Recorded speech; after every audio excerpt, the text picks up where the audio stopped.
Open up a PLC and crack the cover, and the mystery mostly disappears. Underneath, there are really just a few building blocks. A power supply, a processor, some input cards, some output cards, and a backplane tying them together. That is it. People talk about PLCs like they're magic, but the hardware is honestly simple once you can name the parts. So in this video, I will walk you through every main part of a PLC, what each one does, and why it is there. We will cover fixed versus modular designs, how the cards slot in, and how a slot becomes an I/O address. Let us open the cover. Quick note before we dig in. This is from PLC Simulator, where you can practice PLC programming and the rest of this video free, right in your browser. No install, no hardware to buy. The link is in the description. Click the link in the description to try it free. Now, back to the hardware. Start with the parts every PLC has. First, the power supply. It takes line voltage and turns it into the clean, low-voltage DC the rest of the system runs on. Get this wrong and nothing else works. Next, the brain, the CPU or processor. It holds your program and the memory, and it runs that program over and over very fast.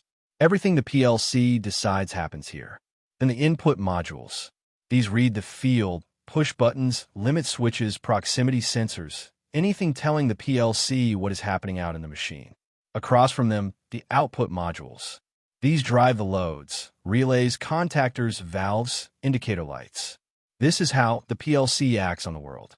Holding it all is the rack, also called the backplane or chassis. It is the spine.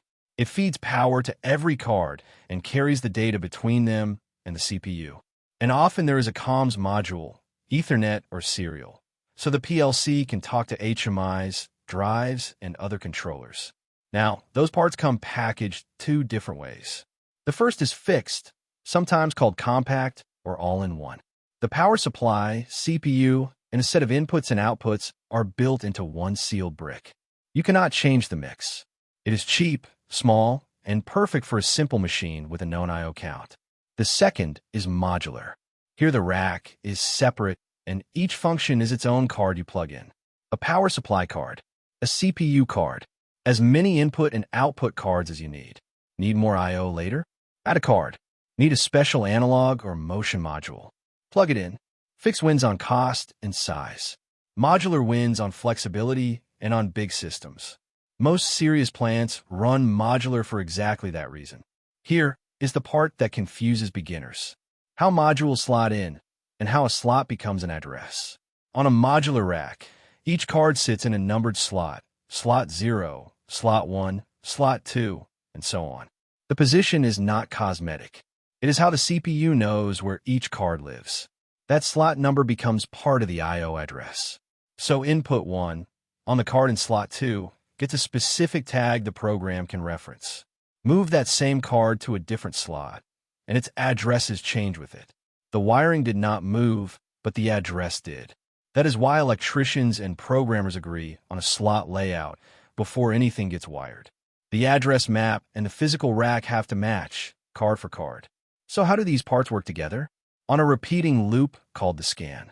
First, the CPU reads every input module at once and takes a snapshot. It runs your program top to bottom against that snapshot. Finally, it writes the results out to the output modules. Read, run, right? Then it does the whole thing again, tens or hundreds of times a second. The hardware maps straight onto that loop. Input cards feed the read. The CPU does the run. Output cards do the write. I have a separate video that goes deep on the scan cycle and the snapshot rule. It is linked below. So here's the whole PLC in one breath. A power supply makes the DC. The CPU runs the program. Input cards read the field. Output cards drive the loads, and the backplane connects them all. Fixed for simple jobs, modular when you need room to grow. And the slot of cards sits and decides its address. Name those parts, and a control cabinet stops being intimidating. Now, go make it concrete. If you want to practice PLC programming hands-on, click the link in the description to start free at plcsimulationsoftware.com. No hardware, no install. Subscribe. New video every Tuesday. See you next one.